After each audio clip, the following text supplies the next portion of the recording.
Selamat pagi teman-teman semuanya. Kita lanjutkan materi kita untuk mata pelajaran Matematika Peminatan kelas 10 MIPA. Pada sesi kali ini kita akan membahas tentang perbandingan vektor dan koordinat.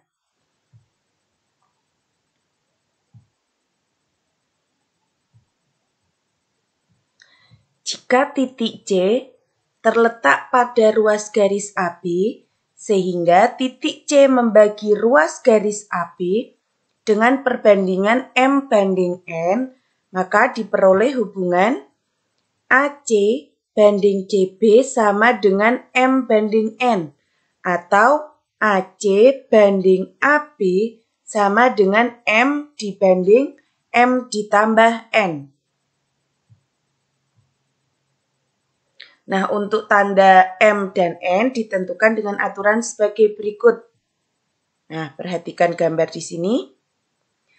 Jika titik C terletak di antara ruas garis AB, vektor AC dan vektor CB ini searah, nanti nilai M dan N-nya bertanda sama.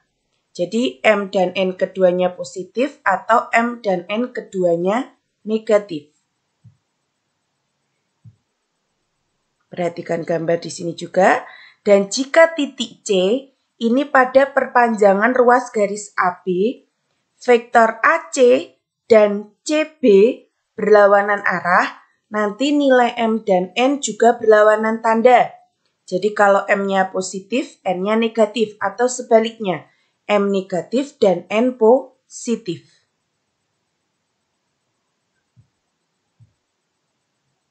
Nah, kita ke rumus perbandingan vektor. Perhatikan gambar di sini. Jika titik C terletak pada ruas garis AB, sehingga titik C membagi ruas garis AB dengan perbandingan M dibanding N, nah nanti vektor posisi C ini dapat kita tentukan dengan rumus vektor posisi C sama dengan MB ditambah NA dibagi M plus N. Ya, jadi ini adalah vektor posisi titik B, ini adalah vektor posisi titik A. Nah, jadi untuk mendapatkan vektor posisi titik C, lebih mudahnya kita perhatikan perbandingannya. Di sini AC banding CB sama dengan M banding N. Kita akan mencari vektor posisi titik C. Nah, vektor posisi titik C, karena kita mau mencari vektor posisi titik C, nah posisi C ini harus di tengah ya. Di sini kan C-nya sudah di tengah. Nah, nanti prinsipnya adalah untuk mencari vektor posisi C, tengah dikali tengah, luar dikali luar, dibagi jumlah perbandingannya. Nah, coba perhatikan di sini vektor posisi C di sini adalah M dikali vektor posisi B ditambah N dikali vektor posisi A dibagi M ditambah N. Jadi perhatikan di sini ya. Jadi vektor posisi yang dicari itu nanti posisinya harus sama-sama di tengah. Nanti baru pakai prinsip tengah kali tengah ditambah luar dikali luar dibagi jumlah pembandingnya. Untuk lebih jelasnya kita ke contoh soal. Carilah vektor posisi titik P dan titik Q yang membagi AB di dalam dan di luar dengan perbandingan 5 banding 3. Kita selesaikan bersama. Nah, sekarang kita mencari titik B membagi AB di dalam. Nah, karena titik P membagi AB di dalam, maka AP banding PB langsung 5 banding 3. Nah, kita akan mencari titik P.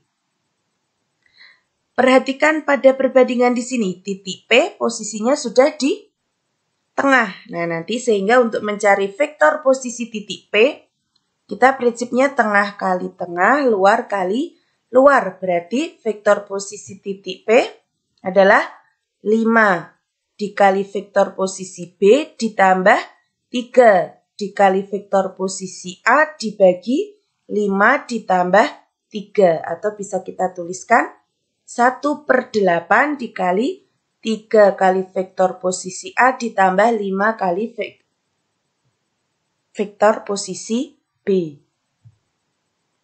Sedangkan titik Q membagi AB di luar. Jadi posisi Q ini pada perpanjangan AB. Sehingga kita peroleh AQ banding BQ sama dengan 5 banding 3. Nah, karena kita akan mencari titik Q, maka kan posisi titik Q harus di tengah. Sehingga BQ kita balik arah menjadi QB. Karena berlawanan arah, maka QB-nya menjadi negatif 3. Nah, sekarang posisi titik Q sudah sama-sama di tengah. Jadi hati-hati ya, ini tadi Q-nya belum di tengah.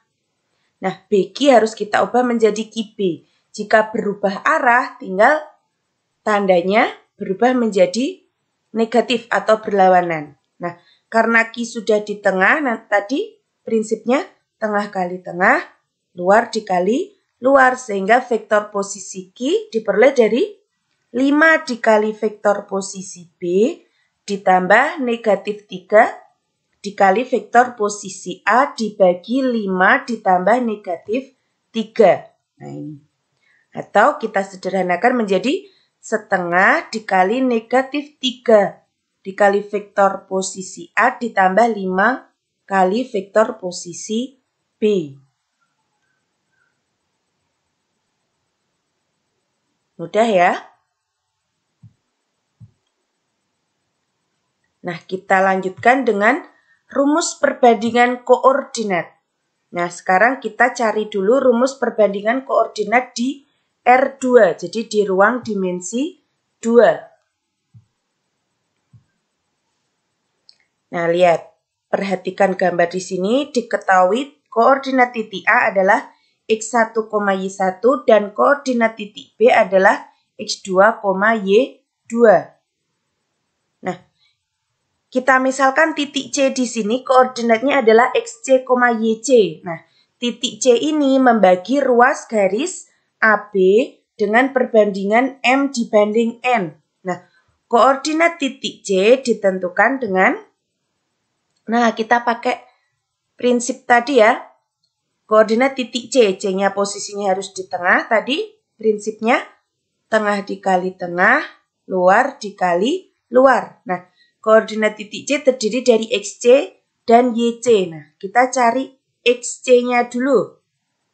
XC-nya berarti M dikali X-nya B ditambah N dikali X-nya A dibagi M ditambah N. Atau X-nya B tadi kan X2, X-nya A X1. Sehingga XC sama dengan M dikali X2 ditambah N dikali X1 dibagi M ditambah N. Nah, untuk YC juga sama, berarti M dikali Y-nya B ditambah N dikali Y-nya A dibagi M ditambah N. Nah, Y-nya B tadi Y2, Y-nya A tadi Y1, sehingga YC-nya diperoleh dengan MY2 ditambah NY1 dibagi M ditambah N.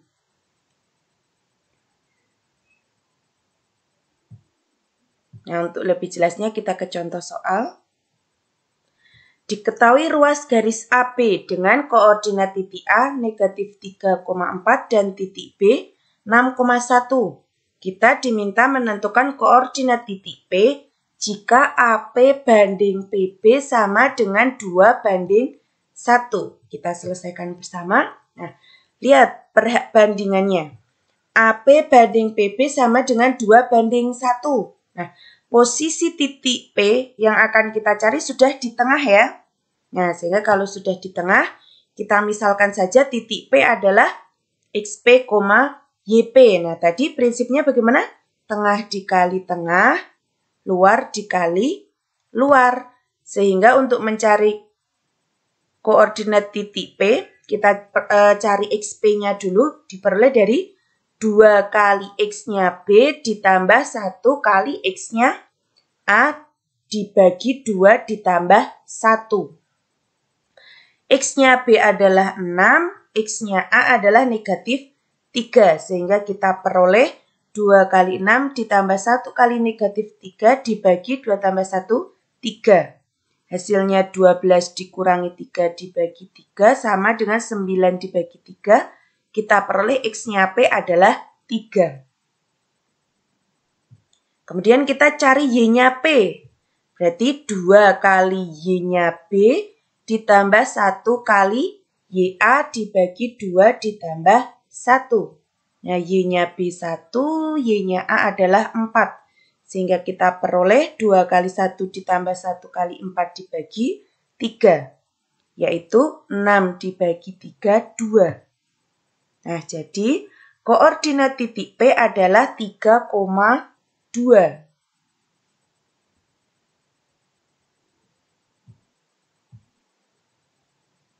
Nah, kita lanjutkan ke rumus perbandingan koordinat di R3 atau di ruang dimensi 3.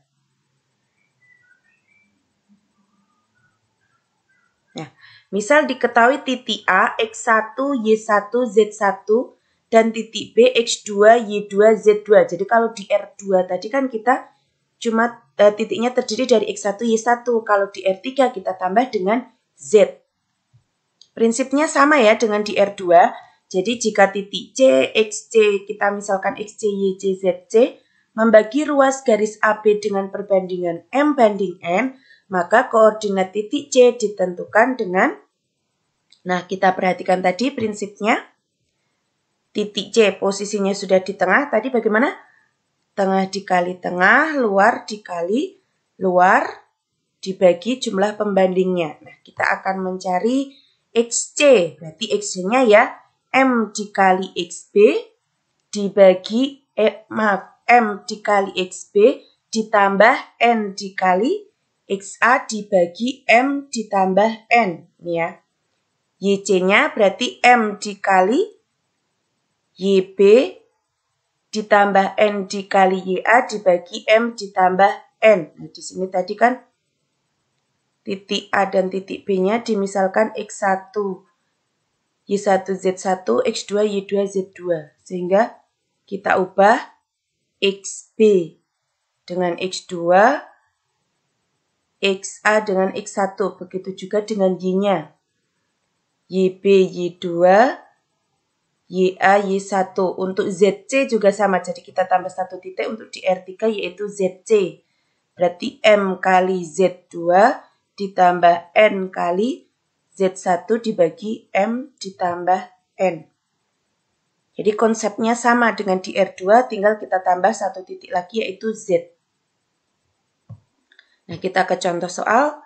Tentukan koordinat titik P jika KL banding LP sama dengan 4 banding 3.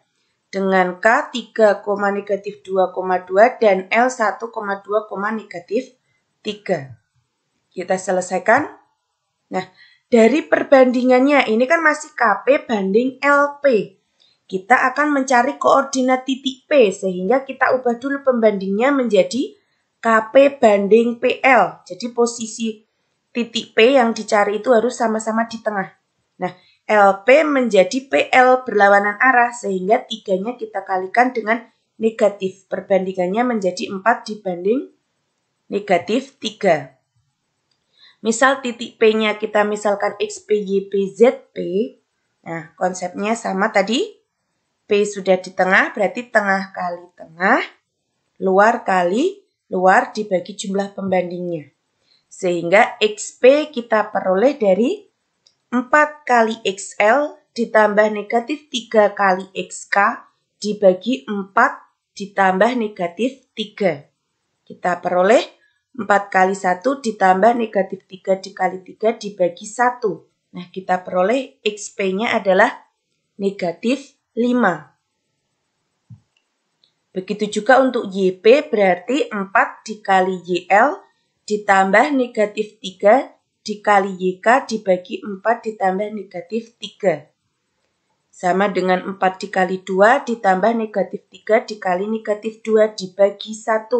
Hasilnya adalah 14. Begitu juga untuk ZP berarti 4 dikali ZL ditambah negatif 3 dikali ZK dibagi 4 ditambah negatif 3. Sama dengan 4 dikali negatif 3 ditambah negatif 3 dikali 2 dibagi 1. Hasil akhirnya adalah negatif 18. Nah, jadi koordinat titik P adalah negatif 5,14, negatif 18.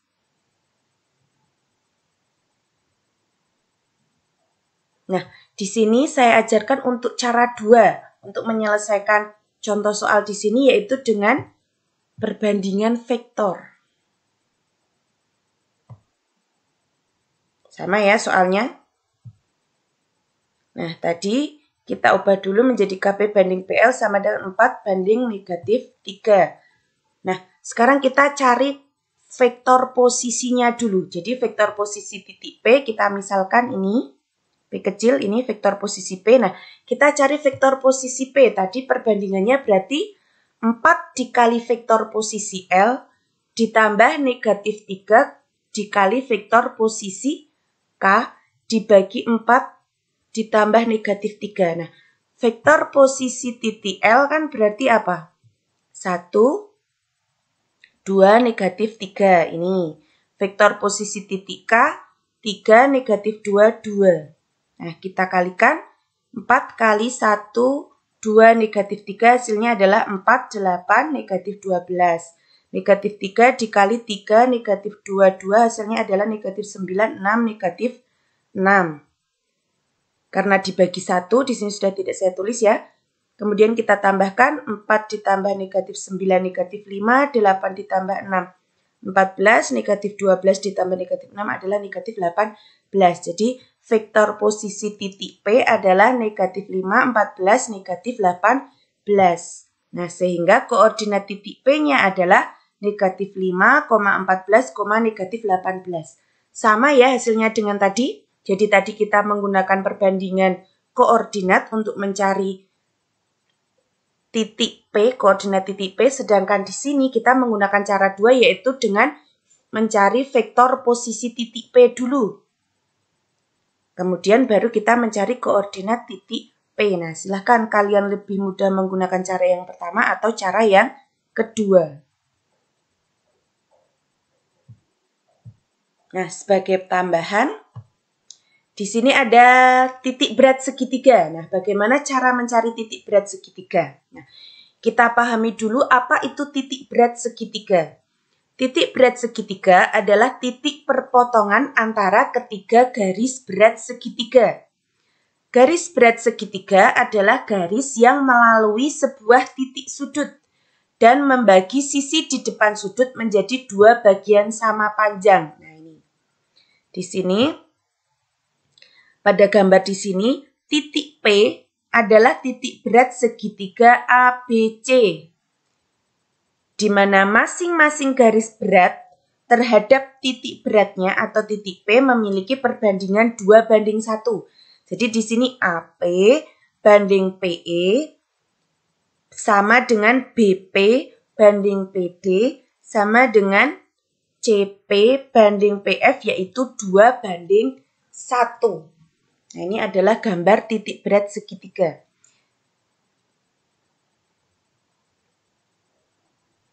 Nah, bagaimana cara mencari titik beratnya ini?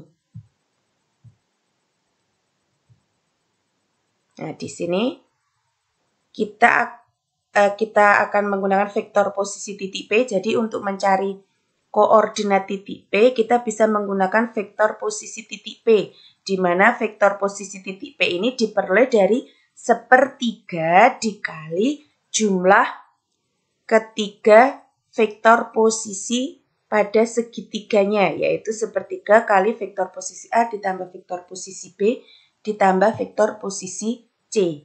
Nah, kita pelajari dulu titik berat segitiga di R2, di ruang dimensi 2. Nah, misal koordinat titik A, B, C-nya adalah X1, Y1, X2, Y2, X3, Y3.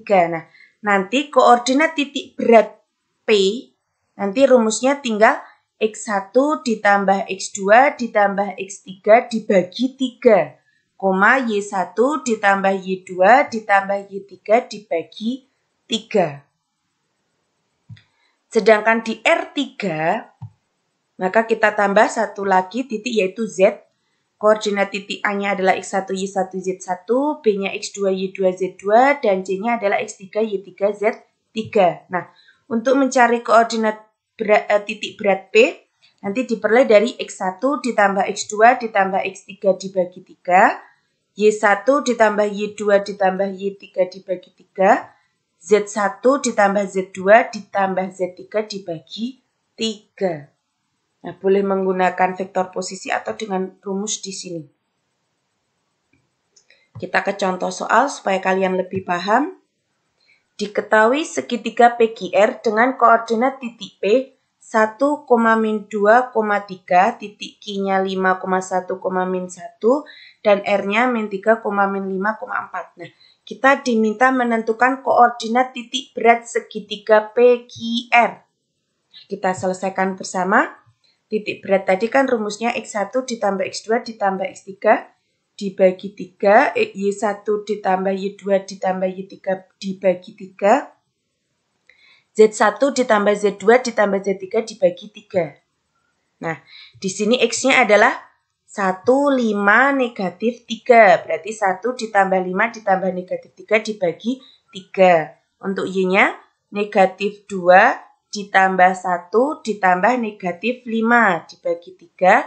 Untuk Z-nya 3 ditambah negatif 1 ditambah 4 dibagi 3. Kita peroleh 3 dibagi 3, negatif 6 dibagi 3, 6 dibagi 3. Sehingga kita peroleh 1, negatif 2,2.